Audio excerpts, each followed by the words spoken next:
Hay un momento en la historia del continente asiático que casi nadie conoce, y ese momento cambia completamente la idea que tienes sobre quién tuvo el poder real durante los siglos medievales, sobre qué pueblos desafiaron a los imperios que los libros de historia presentan como invencibles y eternos. En el año 763 de nuestra era, un ejército de guerreros que habían nacido y entrenado en las cumbres más altas del planeta, hombres acostumbrados a combatir donde el oxígeno es tan escaso que un soldado no aclimatado colapsa de agotamiento después de caminar unos pocos cientos de metros, donde las temperaturas caen a 30 grados bajo cero en invierno y donde la presión atmosférica aplasta la capacidad aeróbica de cualquier enemigo que se atreva a subir a perseguirlos. Ese ejército entró marchando en Chang'an, la ciudad más poderosa de la Tierra en ese momento, capital de la dinastía Tang,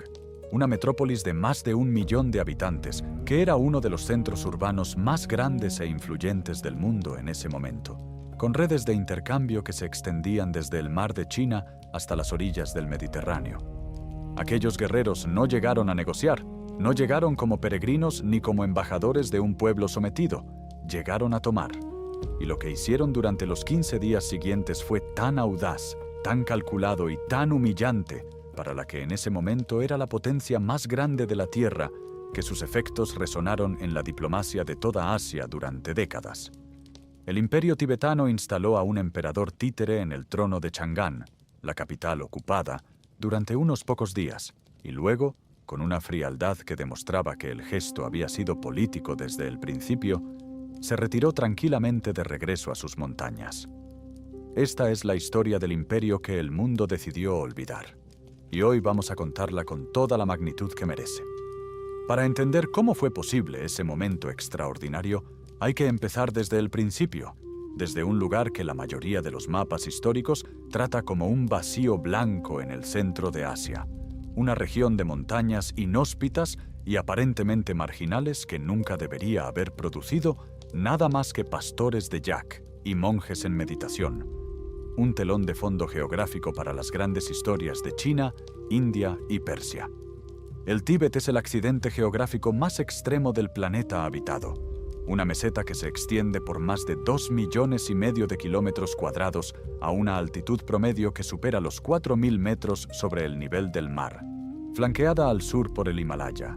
la cadena montañosa más alta del mundo, y al norte por el Kunlun, con temperaturas que descienden brutalmente en los meses de invierno, con vientos que pueden alcanzar velocidades destructivas sobre la meseta abierta y con una presión atmosférica tan reducida que el aire contiene apenas 2/3 del oxígeno disponible a nivel del mar, lo que significa que cualquier ser humano que llegue desde las llanuras y trate de hacer un esfuerzo físico en ese ambiente, siente que sus pulmones se están ahogando en pleno espacio abierto.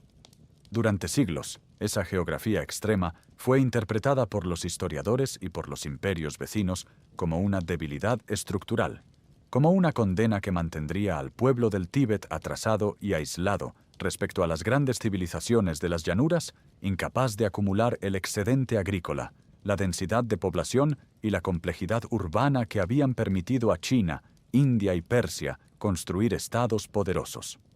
Lo que esa interpretación pasaba por alto era la paradoja más poderosa de toda la historia tibetana. Esas mismas condiciones que parecían condenar al pueblo del altiplano a la marginalidad eterna fueron, en realidad, la forja en la que se templaron los guerreros más resistentes de Asia. Un soldado tibetano que había pasado toda su vida respirando el aire enrarecido de 4.000 metros, que había cazado, trabajado y combatido en ese ambiente desde que tenía memoria, desarrollaba una capacidad aeróbica y una resistencia al frío y al agotamiento que ningún ejército de las llanuras podía igualar, no como excepción individual, sino como característica colectiva de toda una población. Cuando los ejércitos de la dinastía Tang intentaban avanzar hacia el altiplano, sus caballos se desplomaban al cabo de pocas jornadas de marcha. Sus soldados perdían el aliento y el juicio a causa del mal de montaña, y su logística de suministro se convertía en una pesadilla de proporciones estratégicas. Cuando los ejércitos tibetanos bajaban a las llanuras, llevaban consigo esa ventaja invisible pero devastadora: la aclimatación de toda una vida a las alturas, la experiencia acumulada en maniobras de montaña y la capacidad logística para operar en terrenos que paralizaban a cualquier otro ejército. Pero antes de que existiera un ejército tibetano unificado capaz de desafiar a la China Tang, antes de que existiera siquiera la idea de un imperio tibetano coherente, el altiplano era algo muy distinto de lo que aquellos guerreros de 763 representaban. Era un mosaico de tribus dispersas y frecuentemente hostiles entre sí, sin estado centralizado, sin escritura propia, sin leyes comunes que regularan los conflictos internos y sin ninguno de los elementos que los historiadores asocian con la construcción sostenida de una civilización. Lo que transformó ese caos tribal en uno de los imperios más formidables del continente asiático fue la confluencia de geografía, genio político individual y una cadena de decisiones históricas tomadas por hombres y mujeres excepcionales a lo largo de 2 siglos de historia acelerada. Y esa es precisamente la historia que vamos a recorrer en los capítulos que siguen. Y si esta historia te está atrapando desde el primer minuto, si la idea de que un ejército del techo del mundo llegó a gobernar la capital de China durante 15 días te parece tan extraordinaria como nos parece a nosotros, te invitamos a suscribirte a este canal ahora mismo y a activar las notificaciones, porque cada semana traemos historias como esta que demuestran que el mundo que creemos conocer es mucho más rico, mucho más complejo y mucho más sorprendente de lo que los relatos convencionales suelen mostrar. La gran narrativa del imperio tibetano se puede dividir en 3 actos que iremos recorriendo en detalle a lo largo de esta historia. El primer acto es la creación, el proceso de unificación de las tribus del altiplano bajo un solo poder, la invención de un sistema de escritura, la formación de un ejército unificado y las primeras grandes colisiones diplomáticas y militares con las potencias vecinas. El segundo acto es el apogeo. Las guerras en múltiples frentes, la expansión hacia Asia Central, el control de tramos de la ruta de la seda y ese momento culminante, casi inconcebible, en que las tropas tibetanas tomaron la capital del imperio más poderoso del mundo. El tercer acto es la caída, el colapso interno, la guerra civil, el asesinato de un rey y la desintegración de un estado que había tardado 2 siglos en construirse y que se derrumbó en el espacio de una sola generación. Lo que hace que esta historia sea tan extraordinaria y al mismo tiempo tan ignorada es que el imperio tibetano no dejó las huellas materiales que suelen atraer la atención histórica popular. No dejó pirámides, no dejó acueductos monumentales, no dejó las ruinas espectaculares que convierten un yacimiento en destino turístico, y, con él, en tema de documentales y libros de divulgación masiva. Dejó piedra escrita, dejó pergaminos budistas, dejó un sistema de escritura que sigue vivo 1400 años después, y dejó la memoria viva de un pueblo que sobrevivió a la caída del imperio, precisamente porque ese imperio había construido algo más durable que sus ejércitos: una identidad, una lengua codificada y una tradición religiosa capaz de atravesar los siglos intacta. Como veremos al final de esta historia, ese es un tipo de legado que resulta mucho más difícil de destruir que cualquier muralla de piedra. Existe un tipo de grandeza que la historia entiende muy bien y celebra con facilidad: la del conquistador que gana batallas, que acumula territorios y que levanta monumentos que los siglos posteriores pueden fotografiar, catalogar en museos y reproducir en libros de texto. Y existe otro tipo de grandeza mucho más difícil de ver y de explicar, pero que a largo plazo resulta infinitamente más poderosa: la del estadista que crea las condiciones para que una civilización exista, que construye desde cero las instituciones, los símbolos y los instrumentos que transforman una colección de grupos humanos dispersos en un pueblo capaz de actuar como una sola entidad histórica con memoria, voluntad y proyecto colectivos. Sonsen Gampo, el primer gran rey del imperio tibetano, fue ambas cosas al mismo tiempo, y lo más notable de su historia no es ninguna de sus campañas militares, aunque las tuvo y fueron impresionantes por su eficacia y por su alcance, sino el hecho de que cuando tomó el poder, en una fecha que las fuentes sitúan en torno al año 618 o al 629 de nuestra era, y que los historiadores modernos consideran aún imprecisa, el pueblo que iba a gobernar no tenía siquiera un alfabeto para escribir su propio nombre. Para comprender la magnitud de lo que Songtsen Gampo construyó, es necesario imaginar con precisión cómo era el Tíbet en los años anteriores a su llegada al poder. No era un territorio vacío ni un pueblo primitivo. Era un espacio habitado por poblaciones organizadas en tribus y pequeños reinos que tenían sus propias tradiciones, sus propias formas de gobierno local, sus propias jerarquías religiosas basadas en la fe Bon, la tradición espiritual autóctona del altiplano, enraizada en la comunicación con los espíritus de la naturaleza y en los rituales de un chamanismo sofisticado que estructuraba la vida comunitaria desde hacía generaciones, y sus propias memorias de conflictos y alianzas que se extendían a lo largo del tiempo. Lo que no tenían era ninguna estructura política que los uniera como entidad colectiva, ningún estado centralizado capaz de movilizar sus recursos hacia un objetivo común, y ninguna lengua escrita que pudiera funcionar como el sistema nervioso de una administración estable y de una diplomacia eficaz. Songtsen Gampo heredó el liderazgo del reino de Yarlung, uno de los más poderosos de ese mosaico tribal, situado en el valle del mismo nombre en el corazón del Tíbet central, y desde ese punto de partida relativamente modesto, comenzó una campaña de unificación que combinaba la fuerza militar con una inteligencia política de una sofisticación notable para un gobernante de su tiempo y su contexto geográfico. A diferencia de muchos conquistadores de la historia que se limitaron a vencer a sus rivales en el campo de batalla y exigirles tributo mientras los humillaban, Songtsen Gampo integró a las élites de los reinos vencidos en su propia estructura de gobierno, les ofreció posiciones de prestigio dentro del nuevo Estado y fue construyendo poco a poco una coalición de intereses que tenía razones concretas para preferir la unidad a la fragmentación, lo que resultó ser mucho más duradero que una victoria puramente militar sostenida solo por el miedo. Uno de sus actos más visionarios, y que la narración histórica popular tiende a reducir a un detalle pintoresco cuando siquiera lo menciona, fue la decisión de crear un sistema de escritura para el idioma tibetano. Antes de Songtsen Gampo, el tibetano era una lengua exclusivamente oral.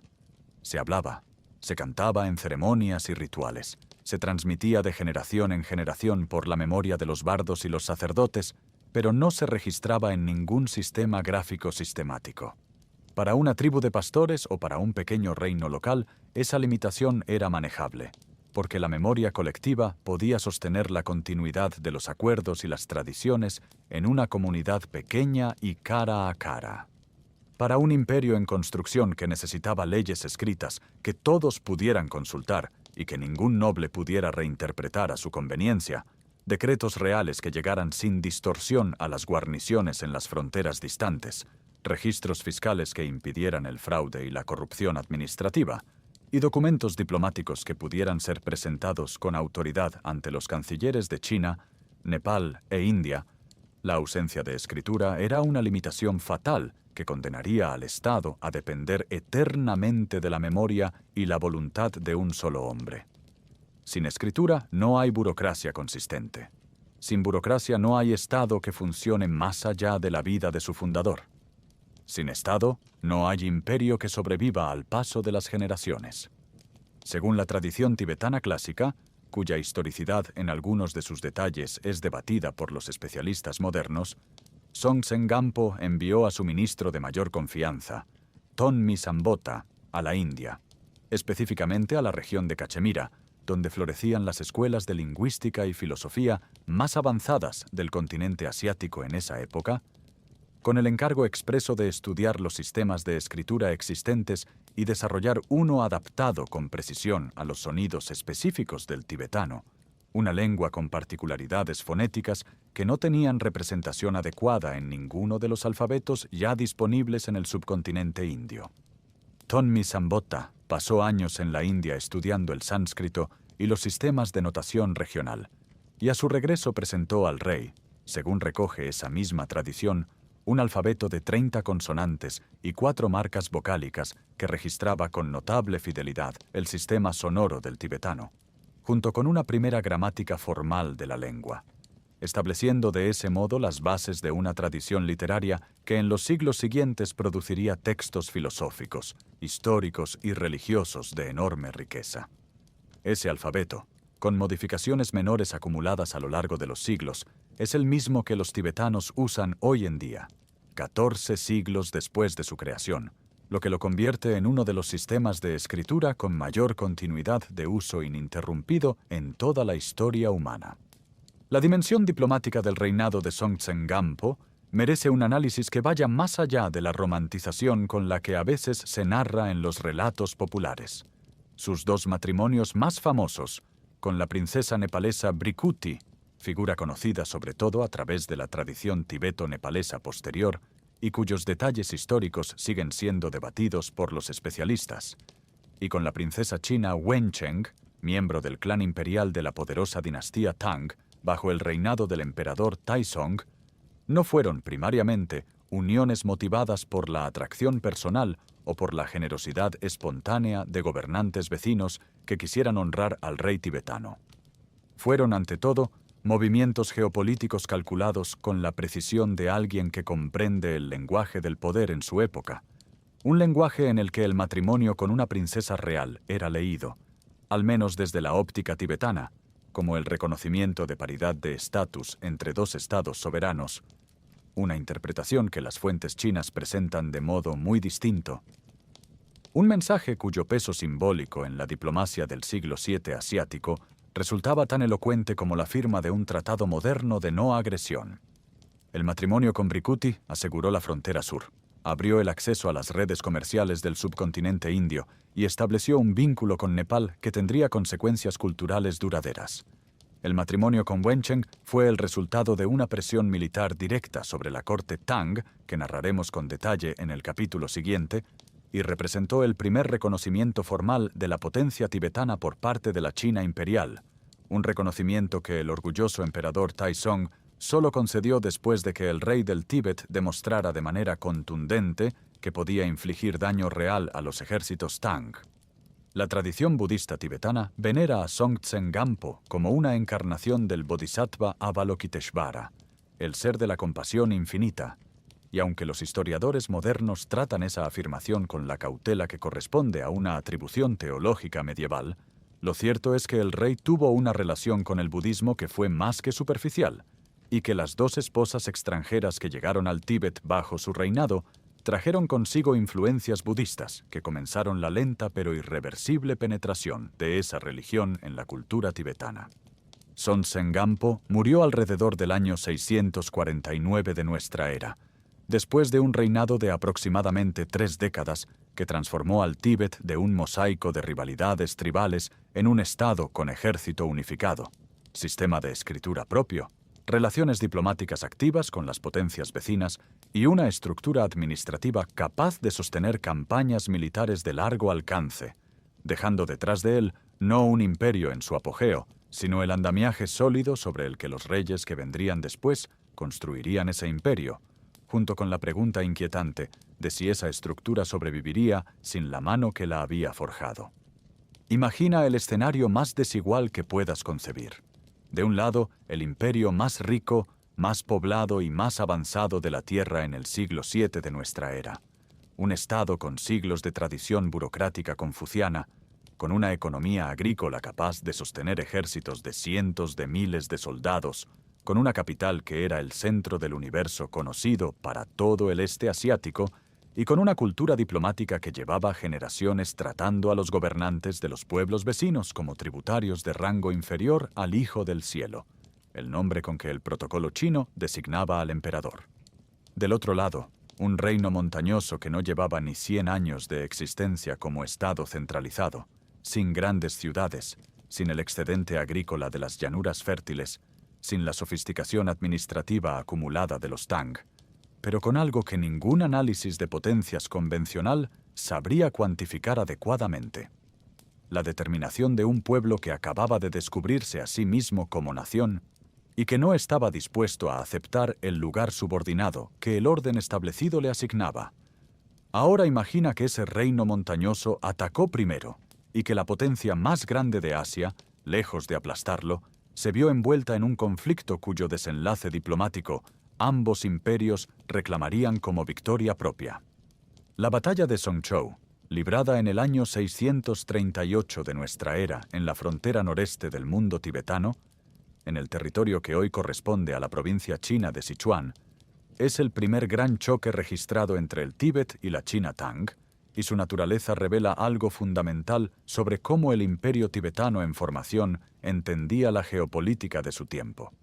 Songtsen Gampo no atacó Songzhou porque quisiera destruir a la dinastía Tang, ni porque albergara ambiciones de conquista permanente sobre las llanuras chinas. Atacó porque quería una princesa de la casa imperial Tang como esposa, y el emperador Taizong había rechazado su solicitud, probablemente porque consideraba al rey tibetano un caudillo regional de segunda categoría que no merecía el honor de emparentarse con la familia que gobernaba el imperio del medio. La respuesta de Songtsen Gampo a ese rechazo fue enviar un ejército que demostró de manera inequívoca que el Tíbet podía poner en jaque a la potencia Tang cuando y dónde decidiera hacerlo. Un argumento expresado en acero y sangre que resultó mucho más convincente que cualquier misión diplomática.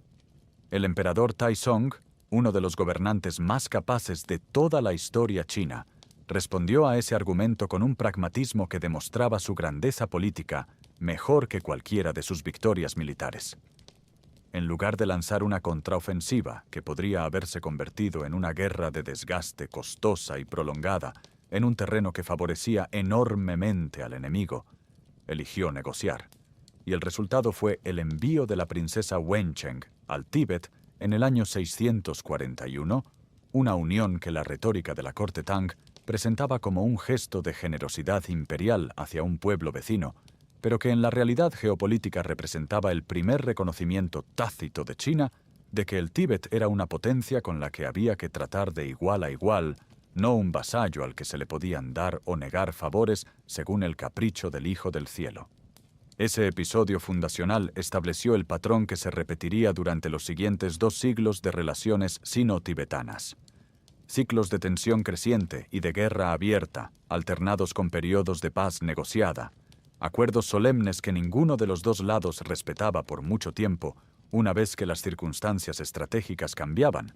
y una rivalidad estructural que era, en el fondo, la expresión de 2 visiones del orden regional que resultaban incompatibles en sus premisas más profundas. La visión Tang veía a China como el centro de toda la jerarquía política y cultural del mundo conocido, al que todos los demás pueblos debían orientarse en actitud de reconocimiento y tributo, mientras que la visión tibetana rechazaba sistemáticamente cualquier marco que los colocara en una posición de inferioridad respecto al vecino chino,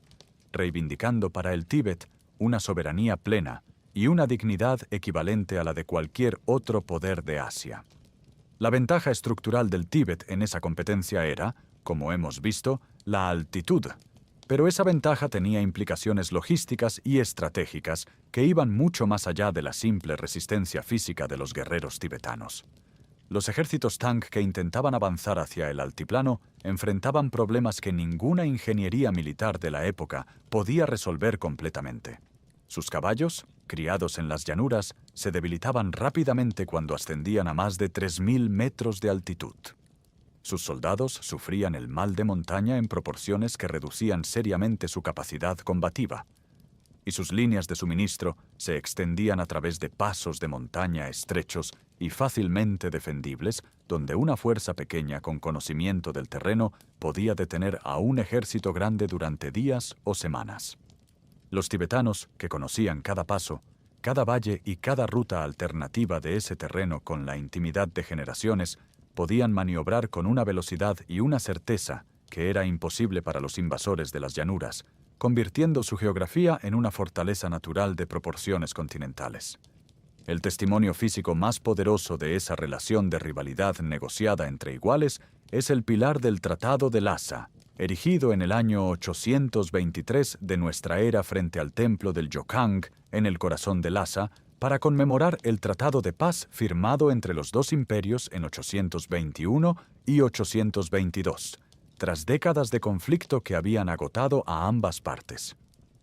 Ese pilar de piedra, que sigue en pie hasta el día de hoy en el centro de la ciudad que fue capital del imperio tibetano, lleva grabado en sus 4 caras el texto del tratado tanto en tibetano como en chino, y ese texto resulta notable no solo por su contenido. Establece la frontera entre los dos imperios y proclama el compromiso mutuo de respetarla, sino por su tono. Es, para muchos especialistas, el lenguaje de dos soberanos iguales que negocian de tú a tú, no el lenguaje de un imperio dominante que dicta condiciones a un vasallo agradecido. Para la cosmovisión política Tang, que consideraba al Hijo del Cielo como el vértice de toda la jerarquía política humana, tener que reconocer por escrito que existía otro imperio de igual dignidad soberana era una concesión de enorme peso simbólico, y el hecho de que esa concesión quedara grabada en piedra para que todos la leyeran era, en sí mismo, una victoria diplomática tibetana de primer orden que transformaba el acuerdo en un recordatorio permanente de la paridad alcanzada. Las guerras sino-tibetanas de los siglos VII y VIII constituyeron el eje central de la política de toda Asia Oriental durante ese periodo, y entender su naturaleza real, no como el embate de una horda bárbara contra una civilización avanzada, que es la imagen que a veces todavía persiste en algunos relatos populares, sino como la competencia entre dos estados soberanos con proyectos imperiales igualmente ambiciosos y legítimos. Es indispensable para comprender por qué la toma de Chang'an en 763 no fue un accidente ni un golpe afortunado de oportunismo, sino la culminación lógica de una larga acumulación de poder militar, experiencia estratégica y determinación nacional que el imperio tibetano había construido durante décadas de conflicto sostenido en las fronteras más exigentes del mundo. Existe una pregunta que los historiadores del medievalismo asiático llevan siglos discutiendo con distintos grados de comodidad y que raramente se plantea con la franqueza directa que merece fuera de los círculos académicos especializados. ¿Fue la adopción oficial del budismo en el Tíbet del siglo VIII una decisión de fe genuina o una decisión de poder calculada? La respuesta honesta, y la que más se ajusta a la complejidad de la evidencia histórica disponible, es que fue ambas cosas al mismo tiempo, entrelazadas de una manera tan inextricable que intentar separarlas es como intentar separar el agua del río, de la forma del cauce por donde fluye desde hace siglos, porque cada una da forma a la otra de manera constante e inseparable. Para entender esa respuesta en toda su profundidad, hay que conocer al hombre que tomó esa decisión. El rey Trisong Detsen, que gobernó el Tíbet en su periodo de mayor esplendor militar y que entendió, con una lucidez política que pocos gobernantes de cualquier época o lugar habrían igualado, que un imperio no se construye ni se sostiene solo con ejércitos. Trisong Detsen llegó al poder alrededor del año 755 de nuestra era, en un momento en que el imperio tibetano ya era una potencia establecida con victorias significativas sobre la dinastía Tang y con un control creciente sobre territorios extensos en Asia Central. Pero el rey heredó también un problema estructural que amenazaba la cohesión interna del Estado desde sus mismas bases. El Tíbet seguía siendo, en su cultura profunda, un mosaico de lealtades tribales y clánicas que el Estado imperial había unificado mediante la conquista y las alianzas matrimoniales, pero que no compartían una visión del mundo común, una narrativa de origen colectivo, ni un sistema de valores que trascendiera las lealtades particulares de cada linaje y cada valle. La aristocracia tibetana, poderosa y orgullosa de su lugar en el orden social, practicaba la religión Bon y veía con desconfianza activa cualquier innovación ideológica que pudiera amenazar su posición tradicional en la jerarquía del Estado, porque esa posición descansaba precisamente en las tradiciones y los valores que el Bon consagraba. En ese contexto estructural, la decisión de Trisong Detsen de adoptar el budismo como religión oficial del imperio no fue simplemente una conversión religiosa personal que luego irradió pacíficamente hacia el conjunto de la sociedad tibetana. Fue una revolución política de primer orden, una apuesta estratégica por un nuevo principio de legitimidad y una nueva fuente de cohesión social que el rey identificó como indispensable para convertir al Tíbet de una potencia militar regional en una civilización imperial de largo alcance. El budismo ofrecía exactamente lo que el Bon no podía ofrecer en términos de construcción de un imperio duradero. Una cosmovisión universalista que trascendía los límites del clan y la tribu, creando una comunidad de creyentes que en principio no reconocía fronteras étnicas ni jerárquicas, una tradición literaria y filosófica enormemente desarrollada que podía servir de base para una burocracia letrada capaz de administrar territorios vastos y heterogéneos. Una red monástica con presencia en toda Asia que podía funcionar como instrumento de proyección cultural y diplomática a distancias que los ejércitos solos no podían cubrir de manera sostenida. Y un principio de legitimidad política. El rey como protector y promotor del Dharma, que situaba la autoridad real en un marco que iba mucho más allá de la simple acumulación de fuerza militar y que la dotaba de una dimensión sagrada capaz de inspirar lealtad más allá del miedo. La resistencia que Trisong Detsen encontró fue feroz y multifacética, y comprenderla es fundamental para entender por qué la adopción del budismo en el Tíbet fue un proceso profundamente conflictivo, no una transformación pacífica y gradual. La nobleza tibetana, liderada por los grandes señores vinculados a la tradición Bon, veía en el avance del budismo una amenaza directa y concreta a sus intereses materiales y simbólicos. Los monasterios budistas necesitaban tierra para sostenerse económicamente, lo que implicaba competir con los terratenientes nobles por el recurso más valioso del altiplano. Los monjes y maestros budistas disputaban al clero Bon la influencia sobre el rey y la corte. Y la nueva ideología importada de la India cuestionaba implícitamente el sistema de valores que había justificado durante generaciones la dominación de la aristocracia guerrera sobre el resto de la población tibetana. Esa oposición no quedó en el plano de las disputas retóricas. En algunos momentos tomó la forma de conspiraciones activas contra los maestros budistas que el rey invitaba desde la India, y Trisong Detsen tuvo que ejercer toda su autoridad personal para proteger a sus invitados y mantener abierto el espacio político necesario para que la reforma religiosa avanzara.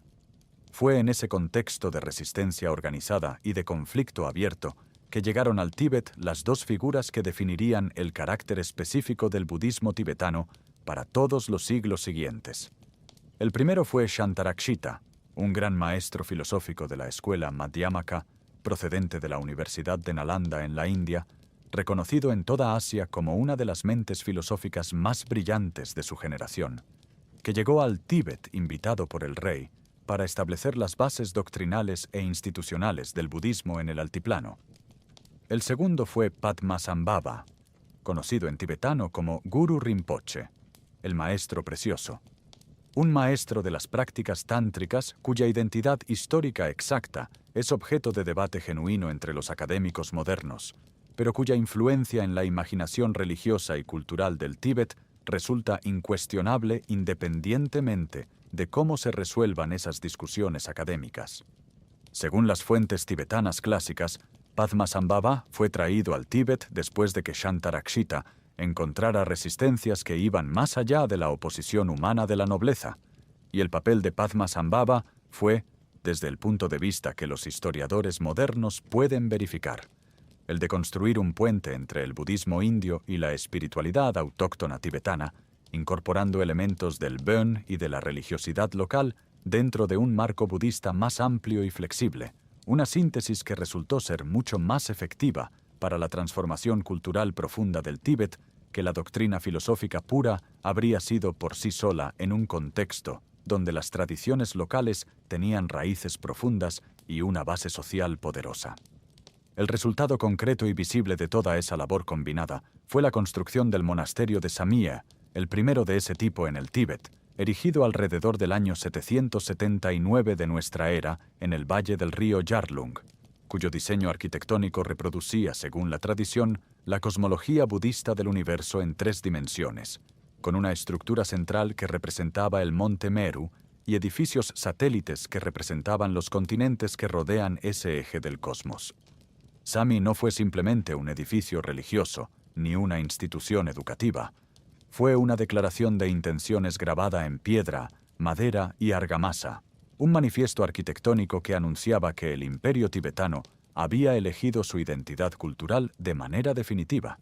Y como veremos en el capítulo 8, precisamente esa institución, la clase clerical budista como poder organizado y autónomo dentro del Estado, sería una de las principales fuerzas que contribuirían al colapso del imperio que la había creado, sembrando en el momento de su máxima fortaleza las semillas de su propia destrucción. La mayoría de las personas que han escuchado algo sobre el imperio tibetano tienden a imaginarlo como una entidad que miraba fundamentalmente hacia el este, hacia China, porque esa rivalidad sino-tibetana es la parte de la historia que ha sobrevivido con mayor nitidez en la memoria histórica popular, la que más aparece en las referencias diplomáticas modernas cuando se habla de la relación entre ambos territorios, y la que más ha capturado la imaginación de los narradores históricos de todas las épocas. Pero esa imagen es profundamente incompleta, y entender su limitación es el primer paso necesario para comprender la verdadera escala de lo que fue el imperio tibetano en el momento de su máximo poder. Porque en el siglo VIII de nuestra era, el Tíbet no solo combatía contra China, sino que proyectaba su poder simultáneamente hacia el oeste, el norte y el sur, en un teatro de operaciones que abarcaba territorios que hoy pertenecen a más de una docena de países y que incluía las rutas comerciales más importantes del mundo antiguo, aquellas que conectaban la producción manufacturera de China con los mercados de Persia, el mundo árabe y, a través de ellos, el Mediterráneo y más allá. Para comprender la expansión tibetana hacia Asia Central en toda su significación estratégica, es imprescindible tener presente el mapa geopolítico del siglo VIII con toda su complejidad y su dinamismo, sin reducirlo a la narrativa binaria de China contra el resto que domina tantos relatos populares sobre esa época. En ese periodo, las grandes potencias que competían por el dominio de la masa continental euroasiática eran, de este a oeste, la dinastía Tang de China, en el momento de mayor extensión territorial de su historia. El imperio tibetano, ya consolidado bajo Trisong Detsen y en plena expansión hacia múltiples frentes,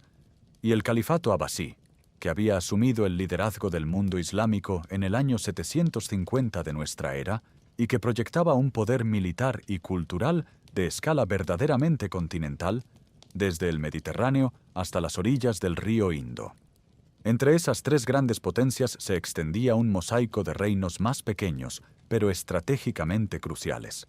Los reinos de la cuenca del Tarim, que controlaban los oasis de la Ruta de la Seda en lo que hoy es la región de Xinjiang, el reino de Nansao en el actual Yunnan, y los reinos de Cachemira y Gandhara, que eran al mismo tiempo corredores comerciales de primer orden, centros religiosos de importancia continental y puntos de conexión entre el mundo índico y el mundo de las estepas centroasiáticas. El corazón geográfico de esa competencia triangular era la Ruta de la Seda, ese sistema de rutas terrestres que conectaba los extremos de Eurasia y que en el siglo VIII generaba un flujo de mercancías, ideas, tecnologías y personas de una escala y una diversidad que no tenía precedentes en la historia humana hasta ese momento. Quien controlaba los oasis, los pasos de montaña y las ciudades intermedias de esa ruta, controlaba no solo un flujo de riqueza comercial, sino una palanca de poder estratégico que definía quién podía financiar ejércitos, comprar alianzas, absorber talento intelectual y proyectar influencia cultural a distancias intercontinentales. Una importancia comparable, guardando todas las proporciones históricas, a lo que el control del petróleo representaría en el siglo XX como recurso que no era solo económico, sino también político de primera magnitud. El imperio tibetano comprendió esa realidad geopolítica con una precisión estratégica que resulta notable cuando se examina la evidencia documental disponible, y comenzó a expandirse hacia el oeste y el noroeste con la misma energía y determinación que destinaba a sus campañas contra China, estableciendo guarniciones en los oasis del desierto del Taklamakan, en los pasos que conectaban el altiplano con Cachemira y con la región de Gandhara, y en puntos de control a lo largo de los tramos occidentales de la Ruta de la Seda que permitían al imperio regular interrumpir o desviar el flujo del comercio sino-árabe según los intereses estratégicos tibetanos del momento, generando con ello presiones económicas que obligaban a las otras grandes potencias a tomar en cuenta las posiciones tibetanas en cualquier negociación sobre el orden regional. La batalla que los libros de historia mencionan con mayor frecuencia cuando hablan de Asia Central en el siglo VIII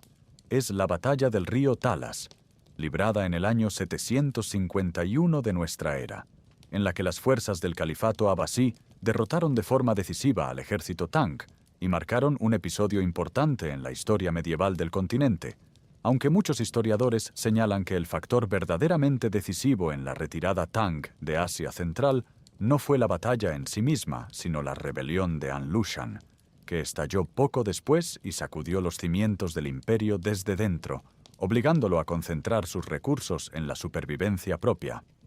Esa batalla es famosa, entre otras razones, por la tradición que señala que entre los prisioneros chinos capturados había artesanos conocedores del proceso de fabricación del papel,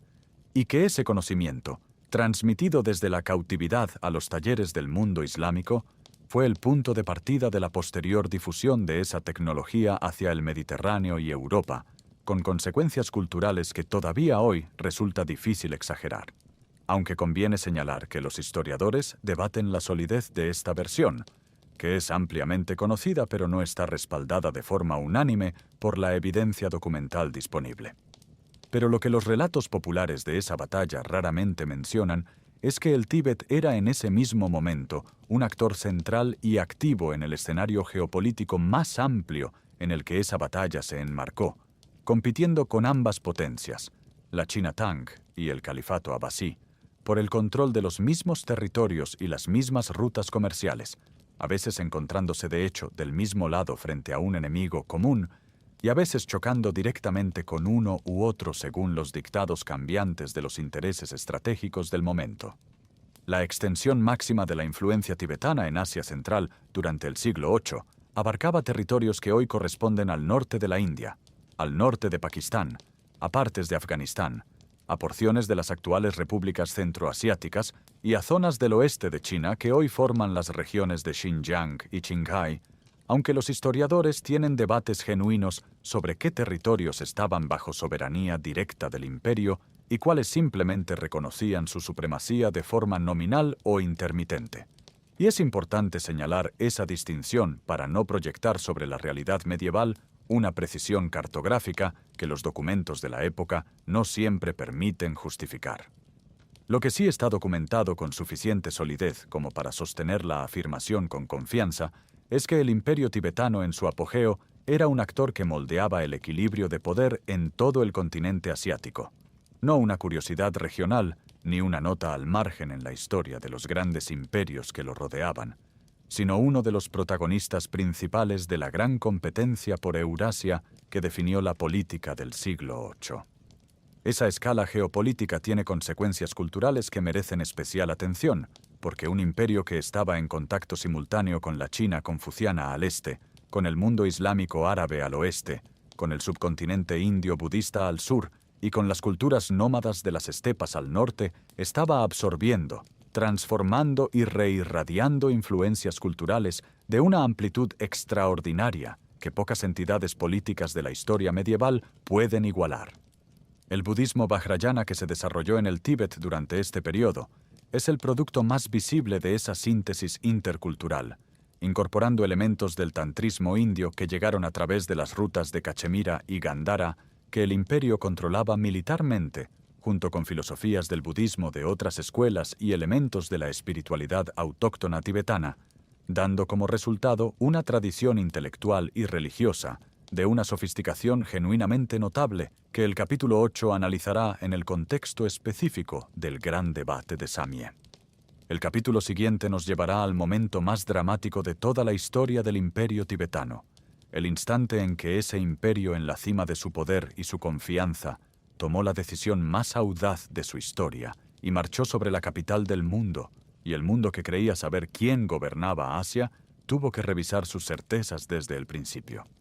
En el otoño del año 763 de nuestra era, el emperador de la dinastía Tang abandonó la ciudad más grande del mundo. No era una retirada estratégica ni una partida planificada. Era una fuga.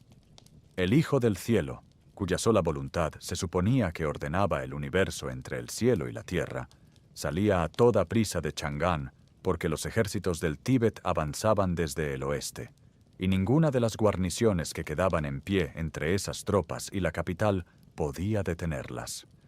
Para entender cómo fue posible ese momento que parecería imposible si uno no conociera el estado en que se encontraba China en esos años,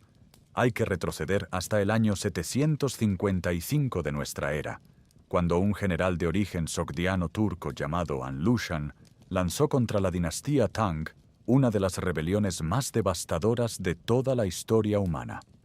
La rebelión de An Lushan, conocida en la historiografía china también como la rebelión de An Shi, porque después de la muerte de An Lushan, su sucesor Shi Siming continuó la guerra, se prolongó durante 8 años y transformó el mapa demográfico y político de China de una manera tan brutal que los historiadores todavía debaten las cifras exactas de sus consecuencias.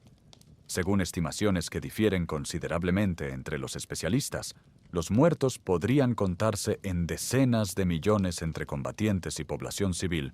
y las cifras más altas, que algunos investigadores elevan hasta 36 millones, no proceden únicamente del recuento de bajas directas, sino del desplome demográfico que revelan las comparaciones entre los censos imperiales realizados antes y después de la guerra, en las que la diferencia entre registros mezcla muertes reales con desplazamientos masivos y el colapso del aparato administrativo que hacía posible contar a la población. Una incertidumbre que refleja la magnitud del caos documental que produjo la guerra, pero que no impide situar a esa rebelión entre los conflictos más mortíferos de toda la historia medieval del planeta. Chang'an fue saqueada en varias ocasiones durante esa guerra civil. Los circuitos económicos que sostenían el aparato imperial se vieron gravemente dañados, y el ejército Tang, que en el apogeo de su poder había sido capaz de proyectar fuerza militar desde Corea hasta Asia Central, quedó reducido a una sombra de sí mismo, comprometido en múltiples frentes internos y dependiente de aliados mercenarios cuya lealtad duraba exactamente lo que duraba el pago. Trison Detsen, que seguía con atención el desarrollo de esa crisis interna china desde su capital en Lhasa, comprendió con la precisión estratégica que había demostrado en múltiples decisiones anteriores de su reinado que ese momento de debilidad extrema de la dinastía Tang era una oportunidad que la historia raramente repite, y que dejarla pasar sería un error que ningún gobernante con ambición imperial podría justificar ante sus propios generales y nobles. El rey movilizó a sus ejércitos hacia el este en el año 763, en una campaña que aprovechaba no solo la debilidad militar Tang, sino también el hecho de que las tropas tibetanas habían pasado años operando en las fronteras orientales del imperio y conocían el terreno, las rutas de avance y los puntos críticos de la defensa china con una precisión logística que hacía innecesario improvisar en el momento de la ofensiva. El ejército tibetano entró en Chang'an en el 9º mes del año 763, según el calendario chino, tomando el control de una de las ciudades más grandes del mundo, cuya población hacia el año 763 había disminuido respecto a su esplendor anterior, y que era, sin ninguna exageración, el centro del universo conocido para todo el este asiático. La descripción de esa entrada en las fuentes disponibles, tanto las tibetanas como las chinas, que difieren en sus énfasis y en su tono, pero coinciden en los hechos fundamentales, no evoca el saqueo descontrolado de una fuerza que actúa movida únicamente por el pillaje. Evoca la ocupación calculada de un ejército que tenía objetivos políticos claros y la disciplina necesaria para ejecutarlos sin desviarse hacia el caos que habría comprometido esos objetivos. La decisión más significativa que tomó el liderazgo tibetano durante esos 15 días de ocupación de Chang'an no fue militar sino política, y revela con enorme claridad la sofisticación del proyecto imperial que el Tíbet estaba ejecutando. En lugar de proclamar la anexión de la capital china al imperio tibetano, lo que habría sido logísticamente imposible de sostener y políticamente contraproducente a largo plazo, los comandantes tibetanos instalaron en el trono de Chang'an a un príncipe de la propia familia imperial Tang, estableciendo así un gobierno títere que enviaba al mundo un mensaje de una potencia simbólica extraordinaria. Ese mensaje decía, con una claridad que ningún diplomático hubiera podido expresar con mayor elocuencia, que el imperio tibetano no necesitaba destruir a China para demostrar su superioridad sobre ella. Bastaba con mostrar que podía colocar y retirar emperadores chinos según su propia conveniencia, que el Hijo del Cielo gobernaba mientras el Tíbet lo permitía y no un solo día más. 15 días después de entrar en Chang'an, el ejército tibetano se retiró de la ciudad con la misma deliberación con que había entrado, sin dejar guarnición permanente, sin intentar administrar un territorio que estaba a miles de kilómetros de sus bases de suministro, y sin aceptar las ofertas de negociación que la corte Tang, humillada pero operativa, comenzó a transmitir incluso antes de que los últimos soldados del altiplano abandonaran las calles de la capital. El efecto de esa retirada sobre la percepción de poder en toda Asia fue, si cabe, aún mayor que el de la ocupación misma. Un imperio que puede tomar la capital del mayor poder del continente y luego marcharse por decisión propia, porque simplemente no necesita quedarse, es algo cualitativamente distinto a un imperio que conquista porque no puede hacer otra cosa. Y esa distinción no escapó a ninguno de los reyes, califas y gobernadores que la noticia de la caída de Chang'an alcanzó en las semanas y meses siguientes. Si esta historia te está transformando la imagen que tenías del mundo medieval asiático, y si quieres seguir escuchando relatos que devuelven a la historia toda su complejidad y toda su grandeza sin simplificaciones ni distorsiones, deja tu me gusta en este episodio y compártelo con alguien que crea que la historia medieval de Asia se reduce a China y Mongolia, porque esta historia demuestra que el mapa del poder en ese continente era infinitamente más rico y más sorprendente de lo que los relatos convencionales suelen mostrar. Hay un ejercicio mental que vale la pena intentar para calibrar la verdadera escala del imperio tibetano en el momento de su máxima extensión, aproximadamente entre los años 750 y 820 de nuestra era. Toma un mapa actual de Asia y traza una línea que marque el alcance más exterior de la presencia tibetana. El control directo en algunos puntos, la influencia política en otros, los aliados y tributarios en otros más, desde las cuencas del Tarim y los corredores del Asia Central hasta las tierras altas situadas al norte del subcontinente indio. Luego traza otra línea desde la actual provincia de Yunnan, en el suroeste de China, hasta las estribaciones orientales de las montañas de Afganistán. El espacio que queda esbozado entre esas referencias, y cualquier contorno de este tipo exige todas sus salvedades, porque dentro de él convivían territorios bajo soberanía directa, pueblos tributarios que reconocían la supremacía tibetana de manera intermitente y zonas donde esa presencia era difusa o disputada, una distinción sobre la que los historiadores mantienen debates genuinos.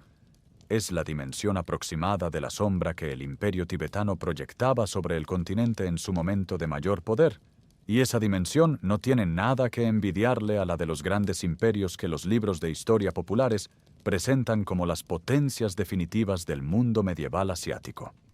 La estructura que sostenía esa expansión era fundamentalmente militar en su columna vertebral, aunque apoyada en mecanismos administrativos de creciente sofisticación. El ejército tibetano se organizaba en torno a un sistema de guarniciones fronterizas permanentes, cuyos soldados no solo cumplían funciones defensivas, sino que servían como puntos de avanzada para nuevas expansiones, generando una dinámica en que la frontera se convertía en una zona viva de contacto, intercambio y presión constante, más que en una línea estática que se limitaba a defender un territorio ya consolidado. Las fuentes de la época describen un sistema de comunicación por señales de fuego que permitía transmitir alertas a través de largas distancias en cuestión de horas, así como una red de mensajeros montados que conectaba los cuarteles fronterizos con la capital en tiempos que resultaban extraordinariamente breves para los estándares medievales, dotando al Estado tibetano de una capacidad de respuesta rápida que sus enemigos difícilmente podían igualar. Pero la verdadera sofisticación del imperio tibetano en su apogeo no fue militar sino diplomática, y reside en la manera extraordinariamente hábil en que los reyes tibetanos y sus consejeros manejaron las relaciones con los tres grandes poderes que los rodeaban, jugándolos entre sí con una consistencia estratégica que es imposible no admirar, aunque uno lo haga a la distancia de 13 siglos de historia. Con la China Tang, la relación era la más compleja. Mezcla de guerra y negociación, de tratados firmados y violados, de misiones matrimoniales y de campañas devastadoras, sostenida por el reconocimiento mutuo de que ninguno de los dos podía destruir completamente al otro y que, por lo tanto, la coexistencia negociada, aunque fuera constantemente tensionada, era la única opción racional a largo plazo. Con el califato abasí, la relación era más distante y más pragmática. Ambos imperios tenían intereses estratégicos que en algunos puntos convergían. La debilidad china beneficiaba a ambos, y en otros chocaban, particularmente en el control de las rutas y los oasis de Asia Central, pero la distancia geográfica y la diferencia cultural hacían que esa competencia se mantuviera en un registro menos intenso que la rivalidad sino-tibetana. Con el reino de Nanzhao en el actual Yunnan, el Tíbet mantuvo una alianza que le resultó enormemente útil para presionar a China en su flanco suroeste.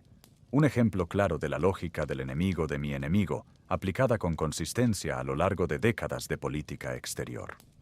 El componente económico del poder tibetano en ese periodo es una dimensión que raramente recibe la atención que merece en los relatos históricos populares, probablemente porque la imagen mental que la mayoría de la gente tiene del Tíbet,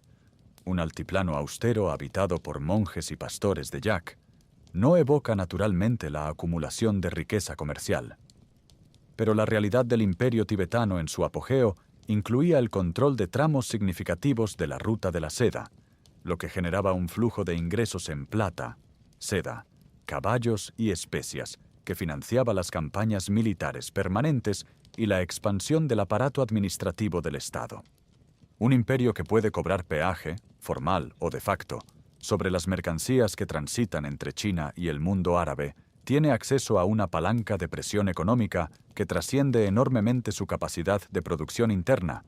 y el Tíbet, en su apogeo, ejerció esa palanca con una conciencia estratégica que las fuentes documentales de la época registran con suficiente claridad como para sostener la afirmación con confianza. Pero bajo esa superficie de máximo poder y máxima extensión territorial, comenzaban a acumularse las tensiones que los dos capítulos siguientes analizarán con detalle. La rivalidad entre la aristocracia militar, que basaba su poder en la tierra y en la guerra, y el clero budista, que basaba su poder en los monasterios y en la influencia espiritual sobre el rey, era una fisura que la prosperidad del período podía disimular pero que no podía sellar, porque sus causas estructurales no desaparecían, sino que se profundizaban con cada monasterio nuevo que se fundaba, y con cada hectárea de tierra fértil que pasaba de manos nobles a manos eclesiásticas. El imperio que desde fuera parecía invencible estaba empezando, muy lentamente, a erosionarse desde dentro, y esa erosión silenciosa era la sombra que se proyectaba sobre todo su esplendor. Imagina un torneo en el que no hay armas, no hay ejércitos y no hay sangre, pero en el que, según la memoria que el Tíbet ha conservado de sí mismo, el resultado moldearía el destino espiritual, cultural y político de todo un imperio durante los siglos venideros. Eso es, al menos en la tradición historiográfica tibetana, aunque la historiografía moderna discute su exacta reconstrucción, su verdadero alcance e incluso si tuvo lugar como un único gran evento, lo que se conoce como el Gran Debate de Samye, celebrado por orden del rey Trisong Detsen en torno a los años 792 y 794 de nuestra era en el interior del mismo monasterio que el rey había fundado como primera institución budista del Tíbet y que habría de convertirse, así lo cuentan las fuentes, en el escenario de una disputa intelectual de proporciones históricas cuyas consecuencias todavía hoy dan forma al carácter específico del budismo que se practica desde el Himalaya hasta los centros de meditación de los 5 continentes. El dilema central que el debate debía resolver era de naturaleza aparentemente teológica, pero sus implicaciones políticas eran tan inmediatas y tan concretas que cualquier observador de la corte tibetana podía leerlas sin necesidad de dominar la filosofía budista. La pregunta era, ¿cómo se alcanza la iluminación? Parece una pregunta reservada a los filósofos y los contemplativos, pero en el contexto del Tíbet de finales del siglo VIII, era una pregunta que determinaba cuál de las dos grandes tradiciones budistas disponibles daría forma al sistema educativo de los monasterios, a la práctica espiritual de los fieles, a la relación entre el clero y el Estado, y, esto es lo crucial desde el punto de vista político, si la influencia cultural dominante sobre el Tíbet vendría de la India o de China. Por un lado del debate, representando la tradición india del budismo que el monasterio de Samye había adoptado desde su fundación, se presentó el monje filósofo Kamalashila, discípulo del gran Shantarakshita y uno de los maestros más brillantes de la escuela filosófica conocida como Madhyamaka. La posición de Kamalashila era que la iluminación, la liberación completa del sufrimiento y la comprensión plena de la naturaleza de la realidad es un proceso que requiere acumulación gradual a lo largo del tiempo, estudio sistemático de los textos, práctica ética sostenida, meditación progresiva y acumulación de lo que la tradición budista llama mérito a través de acciones virtuosas repetidas durante años, o incluso, según la visión budista clásica, durante muchas vidas sucesivas. Desde esa perspectiva, no hay atajos. La iluminación es el resultado de un camino que debe ser recorrido paso a paso, con método y con paciencia, y el papel del monje y del monasterio es proporcionar el marco institucional dentro del cual ese proceso gradual puede desarrollarse de manera sostenida. Por el otro lado, representando la escuela Chan, la tradición que en el Japón posterior sería conocida como Zen, se presentó el monje chino Mo Heyan, cuya posición doctrinal era diametralmente opuesta en su premisa fundamental. La iluminación no es el resultado de un proceso gradual, sino que puede ser alcanzada en un solo instante de comprensión directa, una experiencia de despertar súbito que no requiere rituales elaborados ni estudio acumulado de textos, porque la naturaleza búdica, la capacidad de despertar,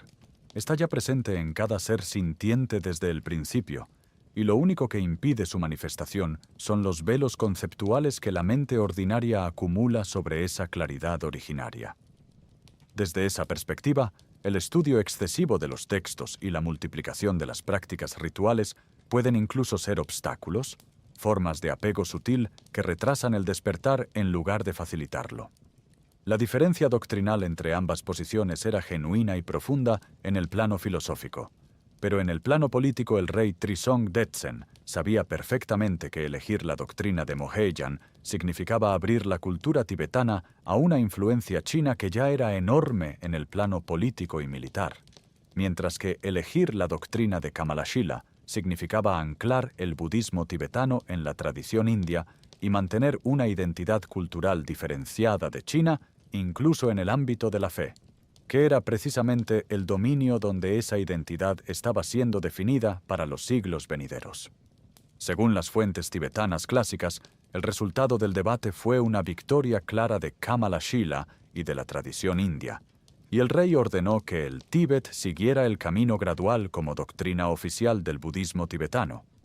Las fuentes chinas de la misma época, sin embargo, presentan una versión diferente del desarrollo del debate y de su desenlace, y los historiadores modernos señalan con razón que debemos leer ambas versiones con la conciencia de que cada una fue escrita por autores que tenían razones institucionales para presentar a sus representantes como los ganadores de una disputa de enorme importancia simbólica. Lo que sí es posible afirmar con base firme en la evidencia disponible es que el resultado efectivo del proceso, independientemente de cómo se resolvió exactamente el debate, fue que el budismo tibetano se desarrolló en los siglos siguientes con una orientación predominantemente india, incorporando el estudio filosófico sistemático, la práctica ritual elaborada y el sistema monástico de formación gradual que caracterizan la tradición vajrayana, diferenciándose así claramente del budismo de influencia china y construyendo una identidad espiritual y cultural que sobreviviría al colapso del imperio que la había patrocinado por más de 12 siglos, demostrando que las decisiones tomadas en un monasterio pueden durar más que los ejércitos que las defendieron. Los imperios que duran generaciones no suelen ser destruidos por sus enemigos externos. Suelen ser destruidos por las contradicciones que llevan dentro desde el momento mismo de su construcción, por las tensiones que el poder naciente disimula con la energía de la expansión y que el poder maduro ya no puede seguir ignorando cuando los recursos escasean. Los frentes se extienden más allá de lo que el sistema puede sostener, y los actores internos que habían postergado sus disputas en nombre de la cohesión colectiva descubren que el momento de reclamar su parte del poder ha llegado. el imperio tibetano no fue una excepción a ese patrón. Fue más bien uno de sus ejemplos más dramáticos y más instructivos. Las causas estructurales del colapso del imperio tibetano entre los años 820 y 842 de nuestra era son múltiples y se refuerzan mutuamente de una manera que hace difícil separar el peso relativo de cada una, pero los historiadores que han estudiado ese proceso identifican tres factores principales que interactuaron con consecuencias fatales. El primero fue la tensión creciente e irresoluble entre la aristocracia militar tibetana y el clero budista que el imperio había construido y dotado de poder durante los 2 siglos anteriores. Los grandes linajes nobles que habían proporcionado al imperio sus generales, sus administradores y la base terrateniente que sostenía las campañas militares veían con creciente alarma cómo las donaciones de tierra a los monasterios reducían el patrimonio disponible para los linajes seculares, cómo los monjes y abades acumulaban influencia sobre los reyes que originalmente había sido prerrogativa exclusiva de la nobleza, y cómo la ideología budista, al promover valores de renuncia y no violencia, erosionaba el prestigio de la cultura guerrera sobre la que descansaba la supremacía de la aristocracia desde tiempos inmemoriales. El segundo factor fue una serie de sequías y epidemias que golpearon el altiplano tibetano en las décadas de los años 800 y 820, reduciendo la producción agrícola y ganadera en momentos críticos y generando una presión sobre las poblaciones y las élites que hacía más aguda toda fricción preexistente. El tercer factor fue el agotamiento acumulado de casi 2 siglos de guerra permanente en múltiples frentes. El ejército tibetano había sido una máquina extraordinariamente eficaz durante ese periodo, pero las campañas prolongadas en Asia Central, en las fronteras chinas y en el subcontinente indio habían consumido recursos humanos y materiales que el sistema interno del imperio comenzaba a tener dificultades crecientes para reponer. En ese contexto de tensiones acumuladas es donde debe situarse la figura del rey Langdharma, que accedió al trono tras la crisis del año 838 y cuyo reinado los historiadores sitúan habitualmente en los años 841 y 842 de nuestra era, en circunstancias que las fuentes históricas describen de manera diferente según su proveniencia. La tradición budista tibetana retrató a Langdharma como un perseguidor implacable del budismo que ordenó el cierre de monasterios, la expulsión de monjes y la destrucción de los logros institucionales que sus predecesores habían construido a lo largo de generaciones, convirtiéndolo en la encarnación del mal en la memoria histórica religiosa tibetana. Los historiadores modernos, sin embargo, advierten con razón que esa imagen fue construida en gran medida por las fuentes eclesiásticas budistas, que tenían poderosos incentivos institucionales para retratar como monstruosa la persecución que habían sufrido, y señalan que es probable que las políticas de Langdharma, cualesquiera que hayan sido su alcance real y su motivación, reflejaran las demandas de la aristocracia secular que había visto erosionarse su poder frente al clero durante décadas, más que la maldad personal de un individuo excepcional. Lo que sí parece claro, independientemente de cómo se resuelvan esas discrepancias en el plano historiográfico, es que el reinado de Langdharma representó una ruptura violenta con la política religiosa de sus predecesores y una reacción de la élite secular contra el poder acumulado del clero budista, expresando en el plano político una contradicción que el imperio había llevado dentro desde el momento en que Trisong Detsen decidió hacer del budismo el fundamento ideológico del Estado. En el año 842 de nuestra era, el asesinato de Langdharma aceleró el colapso del imperio tibetano e inauguró el periodo de fragmentación que disolvería su unidad política, aunque ese punto de inflexión se produjo de una manera que habría resultado completamente inverosímil para cualquier observador de la política tibetana de los siglos anteriores. Langdharma fue asesinado por un monje budista llamado Lalung Palgi Dorkhe, que según las fuentes tibetanas clásicas actuó motivado por la compasión hacia todos los seres que sufrían bajo la persecución, y cuya acción la tradición religiosa posterior envolvió en una narrativa de justicia que el historiador debe leer con la debida distancia crítica, sin por ello negar la realidad del acto en sí. El asesinato de Langdharma no fue el fin de la crisis, sino su punto de aceleración. desencadenó una guerra civil entre los grandes linajes nobles tibetanos que disputaban el control del Estado central,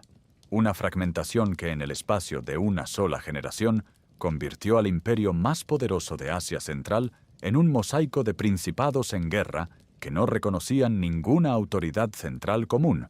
borrando en cuestión de décadas lo que 2 siglos de reyes, guerreros, monjes y estadistas habían construido con una determinación y una habilidad extraordinarias. El imperio que había colocado un emperador títere en el trono de China y controlado las rutas de la seda entre 3 civilizaciones no fue destruido por ningún enemigo exterior. Se deshizo desde dentro, en la única derrota que sus enemigos nunca habrían podido infligirle. Hay algo profundamente injusto en la manera en que la memoria histórica popular trata a los imperios que no dejaron pirámides ni anfiteatros, a las potencias que construyeron su grandeza en pergamino, en el canto de los monjes y en la memoria viva de un pueblo, en lugar de en el mármol y el granito que los siglos posteriores pueden fotografiar y convertir en imagen turística. El imperio tibetano desapareció del mapa político hace más de 12 siglos, y sin embargo las consecuencias de su existencia todavía dan forma al mundo en que vivimos, de maneras que raramente se reconocen cuando se trazan los hilos de la historia contemporánea desde sus orígenes medievales. Y ese olvido sistemático no es solo una injusticia hacia la memoria de un pueblo, sino una limitación genuina de nuestra comprensión del presente. El legado más visible del imperio tibetano es el religioso, y su escala es verdaderamente global.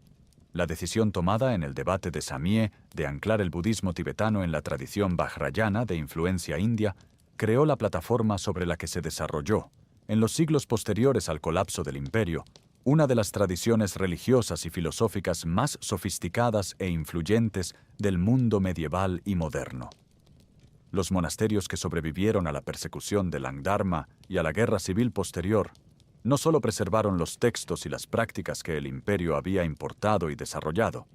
los transmitieron, los ampliaron y los reirradiaron a través de redes de discipulado que cruzaban el Himalaya en todas direcciones, llegando con el tiempo a los reinos himaláyicos,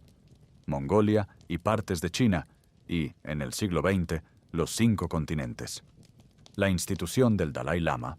esa figura que hoy es reconocida en todo el mundo como el símbolo viviente de una tradición espiritual de enorme influencia, tomó su forma definitiva siglos más tarde, en el siglo XVI, cuando el título fue formalizado a través de Sonam Gyatso y el Khan mongol Altan. Pero el suelo político-religioso sobre el que esa institución pudo germinar fue preparado por el imperio tibetano durante los siglos VII y VIII, y sobrevivió al colapso del Estado porque estaba fundado en algo más duradero que cualquier estructura de poder político, en la convicción colectiva de un pueblo de que su identidad espiritual y su identidad cultural son la misma cosa, inseparables y mutuamente constitutivas. El segundo legado es lingüístico y cultural, y su persistencia en el tiempo es uno de los fenómenos más extraordinarios de toda la historia de la escritura humana. El alfabeto que Tonmi Sambotta creó por encargo de Songtsen Gampo en el siglo VII, adaptado de los sistemas gráficos del norte de la India para representar con fidelidad los sonidos específicos del tibetano, sigue siendo el sistema de escritura en uso activo por la comunidad tibetana hasta el día de hoy, 14 siglos después de su creación. La literatura producida en ese alfabeto a lo largo de esos 14 siglos abarca desde la filosofía budista de altísima complejidad hasta la poesía lírica, desde los tratados de medicina tradicional hasta los textos históricos que son nuestra fuente principal sobre el periodo imperial, constituyendo una de las tradiciones literarias más ricas y más continuadas del mundo, en una lengua que los especialistas consideran de enorme valor, no solo por sus contenidos específicos, sino por la profundidad de la influencia sánscrita en su vocabulario budista y en su tradición de traducción, una influencia tan intensa y sostenida que conservó numerosos términos y conceptos sánscritos de gran importancia para la indología y la budología modernas, y que los lingüistas estudian con una atención que trasciende el interés histórico para alcanzar dimensiones cognitivas y filosóficas de primera magnitud. El tercer legado es geopolítico, y es el más incómodo de articular, porque implica reconocer que los conflictos del presente tienen raíces en decisiones tomadas hace más de 12 siglos. La memoria de los conflictos fronterizos y de la identidad cultural diferenciada que el imperio tibetano contribuyó a moldear dejó una huella que reapareció en distintos momentos a lo largo de los siglos, aunque el camino dista de ser lineal. Los siglos de fragmentación política, la eventual dominación mongola sobre ambos territorios y los profundos cambios de contexto entre el siglo IX y el XX introdujeron quiebres y reinterpretaciones que hacen más preciso hablar de una larga memoria de tensiones fronterizas y de reivindicaciones identitarias que de una rivalidad estructural continua, transmitida sin transformación de generación en generación. La forma en que esa memoria histórica resuena en los debates geopolíticos del siglo XXI sobre el estatus del Tíbet es un tema que los historiadores analizan con la complejidad que merece, evitando la simplificación que convertiría una disputa con raíces profundas en un relato de contornos artificialmente nítidos, pero también evitando la amnesia que borra esas raíces históricas como si los conflictos del presente surgieran de la nada en el momento en que se hacen visibles en los noticieros contemporáneos. El cuarto legado es el menos evidente, pero no el menos real: el legado militar.